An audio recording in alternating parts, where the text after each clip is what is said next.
علم القرآن. Assalamu alaikum wa rahmatullahi wa barakatuh. Bienvenue dans cette nouvelle vidéo intitulée Les énergies qui impactent dans la vie des êtres humains. Alhamdulillah, nous allons commencer sans tarder par la première énergie, comme nous pouvons la définir, qui est le châtiment de Dieu.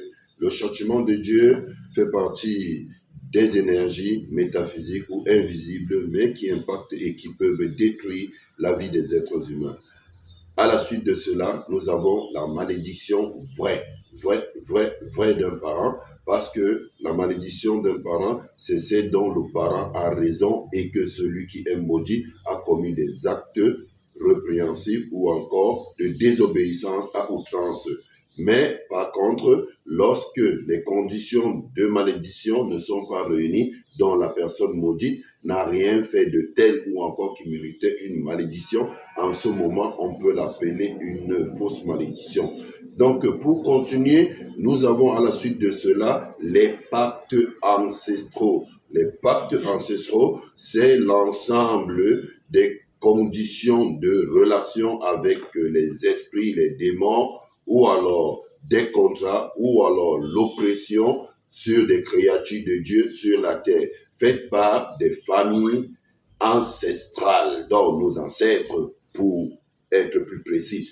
À la suite de cela, nous avons le vaudou, un système de monuments, de manipulation des personnes à travers des miroirs. Puis, nous avons la magie noire, pour ne pas confondre avec la magie blanche, qui est une façon de faire apparaître des choses qui ne sont pas réelles. Les prestidigitateurs. Pas cela, mais la magie noire, celle qui est un ensemble de signaux, d'incantations qui ont des effets immédiats et visibles à l'œil nu. Au-dessous de cela, nous avons ici les sorcelleries. La sorcellerie, elle fonctionne en deux étapes.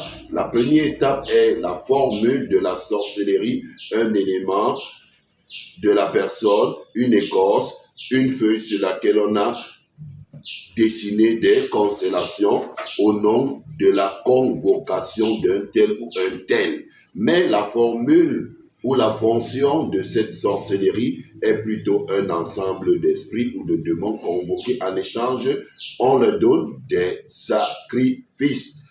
Puis, nous pouvons avoir aussi le mal venant de nous-mêmes. Car il se pourrait qu'à travers notre désobéissance, à travers le fait d'empiéter dans les domaines qui appartiennent aux autres, on se heurte par ces habitants de ces domaines.